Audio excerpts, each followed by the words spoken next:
Bismillahirrahmanirrahim. Assalamualaikum warahmatullahi wabarakatuh. Apa kabar ayah dan bunda? Terima kasih sudah datang ke channel saya, Eka Wardana. Nah, ayah dan bunda, sekarang kita sharing yuk tentang apa sih fungsinya anak itu punya cita-cita. Ya kan? Kan kita suka nanya tuh, cita-cita kamu apa? Bahkan kalau dulu waktu zaman kita ketika ngisi biodataan gitu ya, kita pasti ada tulisan cita-cita apa, mau jadi apa gitu ya. Nah, begini ayah dan bunda, manusia itu mungkin bisa hidup beberapa hari tanpa air dan makanan, tapi secara teori nih, manusia tidak bisa hidup satu detik pun tanpa harapan. Nah, jadi kita hidup itu untuk mengejar harapan demi harapan.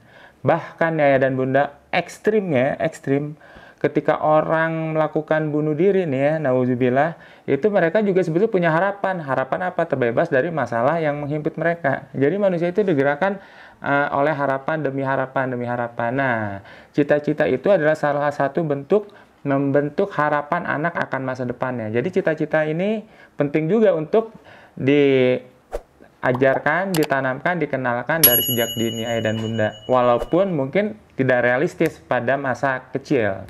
Nah, sayangnya ketika kita mengenalkan cita-cita, kita tidak lebih jauh mengenalkan apa sih yang dimaksud dengan cita-cita itu, cita-cita mereka itu.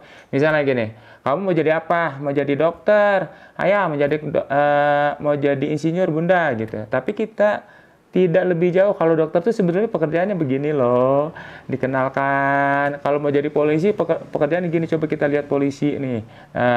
Ketika sedang bertugas dikenalkan dan sebagainya. Jadi sekadar cuma nama aja gitu.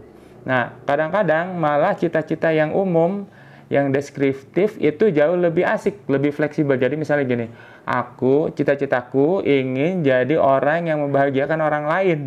Nah, itu kan jalannya banyak, bisa jadi artis misalnya, artis yang islami misalnya, atau bisa jadi guru yang baik yang juga menghibur murid-muridnya. Jadi itu bisa banyak jalan. Bisa jadi ustadz yang memecahkan masalah, atau jadi psikolog dan sebagainya. Jadi cita-cita yang deskriptif kadang-kadang lebih mengena karena dia bisa lebih fleksibel. Nah, ayah dan bunda, gimana caranya supaya anak-anak kita mempunyai cita-cita yang tinggi? Pertama ya, kenalkan kisah orang-orang yang berprestasi di dunia ini. Jadi tidak jauh dari mendongeng bercerita kepada anak, terutama kisah-kisah orang yang berprestasi, orang-orang besar, para nabi, orang-orang yang sukses di bidang sains, di bidang usaha dan sebagainya. Jadi kenalkan pada anak kisah-kisah mereka. Tentu saja orang tuanya harus banyak punya referensi nih ayah dan bunda. Kemudian yang kedua, kenalkan orang sukses yang ada di sekitar kita. Jadi misalnya paman, kamu cita-cita mau jadi polisi, paman kamu tuh paman udah jadi polisi nih sekian tahun. Coba kita ke tempat paman cerita, minta paman cerita, minta anak nanya, gimana paman kalau jadi polisi? Oh, polisi itu begini. Bagaimana kalau ada penjahat? Oh, begini. Terus. Jadi anak-anak akan lebih tahu, lebih real mengenai harapan-harapannya di masa depan. Kemudian yang selanjutnya, jangan batasi dulu cita-cita anak. Nah, anak saya yang kedua pernah punya cita-cita jadi pemadam kebakaran. Nah, tapi oleh neneknya dibilang, oh jangan pemadam kebakaran, nanti uangnya kecil dan sebagainya. Itu termasuk membatasi cita-cita anak. Padahal cita-cita itu tidak harus selalu berkaitan dengan apa sih yang dia dapat dari secara materi, tapi dari semangatnya. Kalau anak-anak cita-cita jadi pemadam kebakaran misalnya, itu jiwa semangat menolong orang lainnya tinggi gitu. Kalau misalnya anak-anak bercita-cita jadi sopir taksi misalnya, itu mungkin karena dia senang mobil dan saat itu dia tidak tahu bagaimana cara yang lebih asik mengendarai mobil setiap hari dapat uang selain jadi sopir taksi. Jadi tidak usah dibatas-batasi dulu, tapi nanti dikenalkan sama anak-anak, oh beginilah sebetulnya cita-cita kamu itu dalam keadaan sebenarnya, gitu ya. Kemudian yang selanjutnya, dukung anak saat sedang semangat melakukan sesuatu.